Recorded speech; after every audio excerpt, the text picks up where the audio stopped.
हर हर महादेव भक्तों, कैसे हैं आप सब। आशा करती हूँ आप सब ठीक होंगे। मैं सीमा स्वागत करती हूँ अपने YouTube चैनल ज्ञान सागर में। आज मैं आपको बताने वाली हूँ कि 2025 में संकटा चतुर्दशी तिलकुट चतुर्दशी किस डेट को पड़ने वाली है, इसकी शुभ तिथि क्या रहेगी, शुभ मुहूर्त क्या है, पूजा विधि क्या रहने वाली है, सारी डिटेल मैं अपनी इस वीडियो में देने वाली हूँ, तो आप मेरी वीडियो पे लास्ट तक बने रहें। तिलकुट चतुर्दशी तिलकुट चौथ का व्रत भगवान विघ्नहर्ता को समर्पित है। इस दिन गणेश जी की पूजा की जाती है। आइए जानते हैं कि साल 2025 में तिलकुट चौथ के व्रत को संकट चौथ व्रत के नाम से भी जाना जाता है। ये व्रत भगवान गणेश जी की पूजा को समर्पित होता है। संकट चौथ व्रत को लंबोदर संकटी चतुर्दशी के नाम से भी जाना जाता है। इस दिन पूरे विधि विधान के साथ भगवान गणपति जी की पूजा की जाती है। तिलकुट चौथ का व्रत पति की दीर्घ आयु और संतान की प्राप्ति के लिए भी ये व्रत रखना शुभ माना जाता है। ये व्रत सुबह से लेकर शाम तक किया जाता है और शाम के समय चंद्रोदय के बाद चंद्रमा को अर्घ्य देने के बाद व्रत का पारायण किया। इस साल 2025 में तिलकुट चौथ 2025 में हिंदू पंचांग के अनुसार तिलकुट चौथ का व्रत माघ माह की कृष्ण पक्ष की चतुर्दशी तिथि को रखा जाता है। साल 2025 में इस तिथि की शुरुआत 17 जनवरी 2025 सुबह। अब जानते हैं कि तिलकुट चौथ का शुभ मुहूर्त क्या रहने वाला है। 2025 में तिलकुट चौथ का व्रत 17 जनवरी 2025 को रखा जाएगा। इस दिन पूजा का शुभ मुहूर्त 9:52 से लेकर 11:11 तक रहेगा।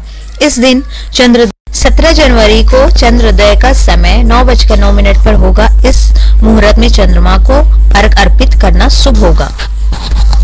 अब जानते हैं तिलकुट चौथ की पूजा विधि। तिलकुट चौथ के दिन सुबह स्नान के बाद निराजल व्रत का संकल्प ले। इसके बाद साफ वस्त्र धारण करे, अपने घर के मंदिर की सफाई करे। फिर घर के मंदिर के साफ चौकी पर लाल कपड़ा बिछाकर गणपति जी की प्रतिमा स्थापित करे। तिलकुट चौथ के दिन भगवान गणेश को दुर्वा और तिल जरूर। अंत में तिलकुट चौथ की व्रत कथा का पाठ करे और आरती करे। इस दिन शाम के समय चंद्रमा को अर्घ्य अर्पित करे और उसके बाद पारायण करे। आइए अब जानते हैं कि तिलकुट चौथ का महत्व क्या है। हिंदू धर्म में तिलकुट चौथ के व्रत का बहुत ही खास महत्व है। इस दिन इस व्रत को संकट चौथ के व्रत के नाम से भी जाना जाता है। ये व्रत पति की लंबी आयु और संतान के सुख के लिए बहुत उत्तम माना जाता है। जीवन में सुख समृद्धि के लिए भी ये व्रत बहुत ही खास माना जाता है। इस दिन तिल की बनी हुई चीज का भोग लगाने से और खाने से, इसका प्रयोग करने से साधक के सारे पाप धुल जाते हैं। आइए अब जानते हैं तिलकुट चौथ की व्रत कथा। सुनते हैं संकट चौथ की कथा।